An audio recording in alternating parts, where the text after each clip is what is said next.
Hi everybody, it's MattHawes of Comics Unlimited in Evansville, Indiana, located inside the Vendor Mall, Cowboy Jim's Vendor Mall at 850 South Green River Road, and also the one-time host of The Happy Show, which you can see on YouTube by checking out this channel here.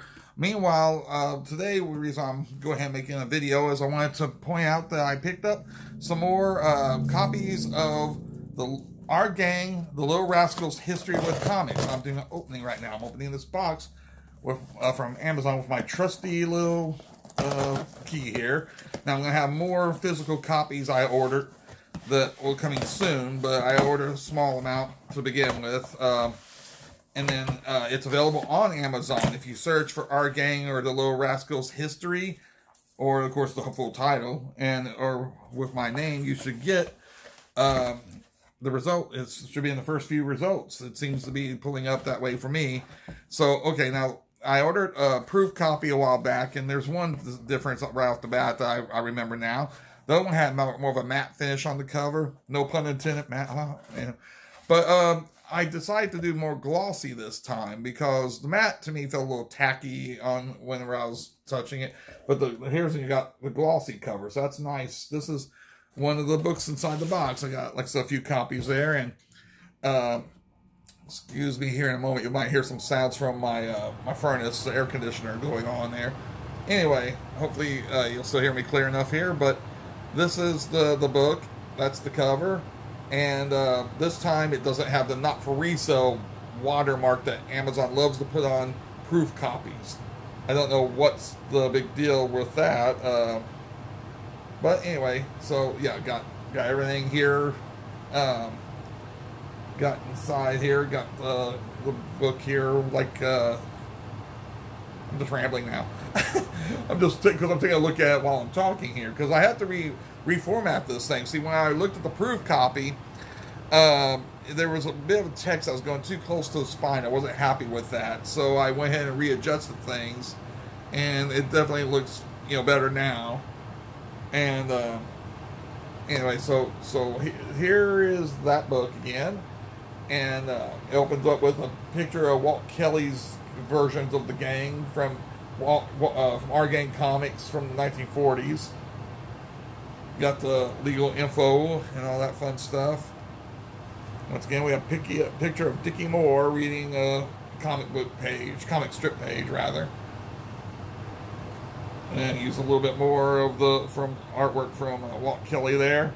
The artwork here was actually from an ad, like a poster for the Our Gang comedies, but it had that cartoony style too. So, this book, I feature more than just comic strip examples. I also use comic art and all that too. That just looks, like it fits the same mold. There's the colorized picture that I took from a scene in Three Smart Guys. I'm trying to remember the name of the short exactly, but a later 1940 short with Froggy, Mickey, and Buckwheat, and they're actually reading a comic book in that. And in fact, the comic book has a bit to do with the plot. You got the thing about Hal Roach here. It goes over a general history about how he came up with the idea for Our Gang and such, and then we'll delve a little bit more into the other aspects of his creation, because one of the first people to really work on the film, directing it and such, writing it, co-directing and writing, was Tom McNamara, and he was a cartoonist, a popular cartoonist in his day. We talk about in here. I talk about inspirations, different things that might have inspired, or at least was around the time, like with early examples of kid comedies and such, and then about how some of that was adapted later to, like from comic strips to the movies. And some of these characters that are usually like Mickey McGuire and Buster Brown are usually accused of being rip-offs of Our Gang in terms of their movie series. And while I'm sure the movie series did kind of influence the studios to do those, they were already doing movies and stuff based off comic strips, and the comic strips predated the series. So I don't think it's fair to necessarily call those two particular series knockoffs, though. It usually seems like Mickey McGuire is one of the chief ones people mention when they talk about knockoffs. It's like, yeah, but the character predated the series, you know, and they even had early cinema versions of both Buster Brown and Mickey McGuire before our gang was ever a thought.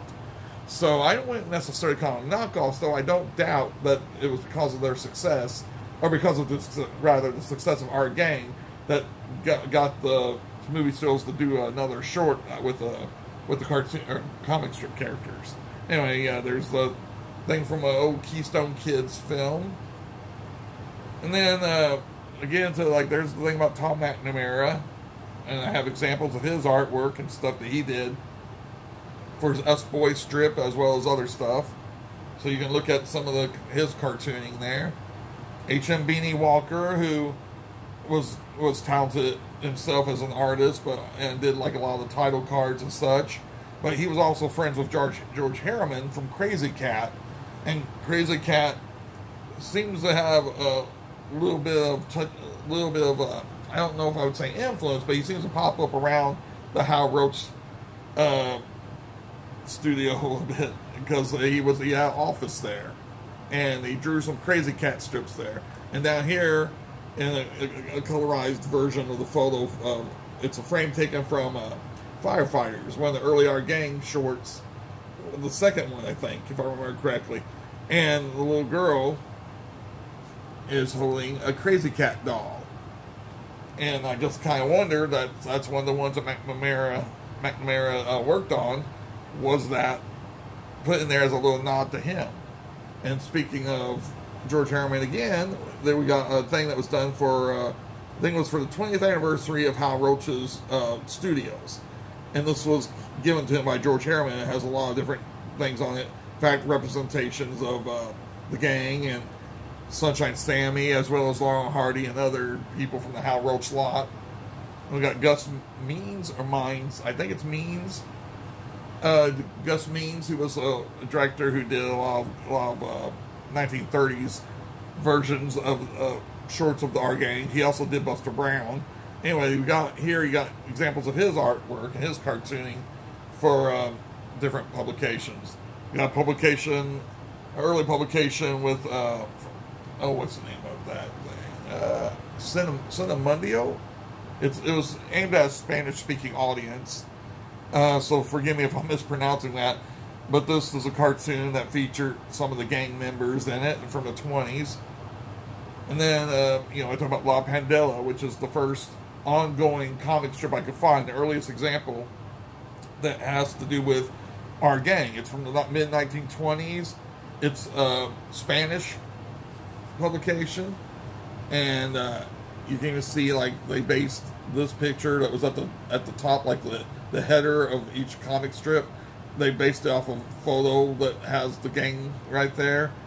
And it ran for a while, and as far as I know, it's the earliest example I could find of an ongoing comic strip dedicated to the gang. I have other stuff talking about cards and stuff. Now, I won't go through the whole book here because it'd take forever, but talk about Chiquinho. I always have a problem with his name, which was a Buster Brown knockoff, basically, from Brazil, who was in the book called, magazine called O Tico Tico, which also is one of the earliest examples of the gang in some kind of comic strip form. And it was in a serialized adventure where the gang, a few members of the gang, including Spanky and Stymie, go to Brazil. Spanky, Stymie, and Dickie Moore plus Pete. They all go to visit Brazil, and I show examples of the original pages as they were. And then later in this book, I present a reprint version of that, but remastered, if you will, because I colored it, I edited it, and did art corrections as needed to get it up to print quality, for publication. I have other examples like Royal Jello ad that has the gang. I even include stuff like paper dolls and stuff that have the artwork, or from Big Little Book, or other ads that use a comic strip motif. There's the British Stymie Magic Wishbone strip, and the Dandies Our Gang strip from the 30s and 40s. cover girl right there, Darla Hood, on Calling All Girls, which was a comic book publication with articles in it. And then, of course, talk about the 1940s comic book there, the one that most people are familiar with. If they're familiar with Our Gang and comic books both, they're usually familiar with this one the most. And then later they did Little Rascals in the 50s whenever the name change happened. And then I also show examples from the Recolor book, which was a coloring book that you could recolor, because I guess the surface was where you could wipe off the crown or whatever and reuse it. So I got that, talk about the animation, I talk about the French publication that was put out that had graphic novels or comics of the animated 1970s and 80s, well, I think it was mostly 80s, animated, I think it was all in the 80s, wasn't it? Little Rascals cartoon that was in the early 80s. Then I talk about the newer publications that they have. There's actually couple of new publications about Our Gang members and comics that came out within the last less than 10 years, like about 5-6 years. Then I talk about other comic book movies and TV shows that featured members from the gang. And then this is the adaptation I was talking about of their trip to Brazil. This has all been translated and colored and all that. And then there's a gallery that features just a bunch of artwork that's, while, like I said, not strictly speaking, may not always be comic strip or comic book art, or at least not featured in a comic strip or comic book, is that kind of artwork, but used for different merchandise and all that sort of thing. So anyway, that's 160 pages. It's all full color, as you can see. On Amazon.com, it's retailing for $29.99, except for they got a special deal, which is nice. I did not know they were going to do that, and I have no control over that, but they're offering a special discount at the moment. I don't know how long that's going to last, because, again, it's something they did, and they offer free shipping. So right now, you can actually get this for like $26 and some change off Amazon directly. People have asked me, is it available elsewhere? At this moment, not yet. I'm ordering physical copies to sell in person. I also am going to get more physical copies eventually to sell on eBay. So you could at least go through eBay or perhaps one of my, my Comics Unlimited, page on the internet, and probably order more directly from me on those. Or also, I'm looking into other distribution outlets like a Barnes & Noble and such, if I can do that. A person who works for Barnes & Noble sent me some information as to how I might be able to get it ordered through there. I think there's an option, too, where libraries and such could order this even through Amazon. I have to look at my settings, because there's one setting where I just get a few bucks royalty off each book. Amazon takes a pretty big cut of this. So when I set the price at $29.99, I wanted to keep it as affordable as possible, but you gotta know that when you're dealing with a print-on-demand book on a site like Amazon, they set a base price, and I only have so much room above that base price left to put any kind of room for profit. And I did notice that if for me to do what they call expanded distribution, where like libraries and stuff can carry it, I don't think I get anything from that, but I still may do it just to get it out there. So we'll see about that. Anyway, once again, I just wanted to point out this is the Our Gang, the Little Rascals History of Comics.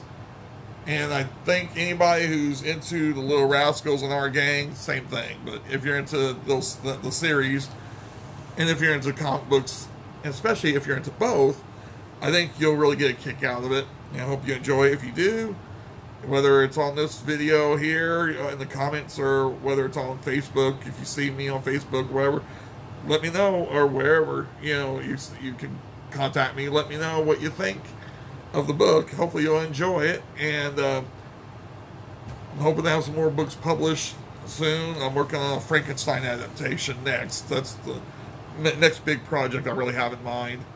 It'll be an adaptation of Mary Shelley's Frankenstein. It won't be based off the Universal version at all, except for where the Universal version was based off the novel.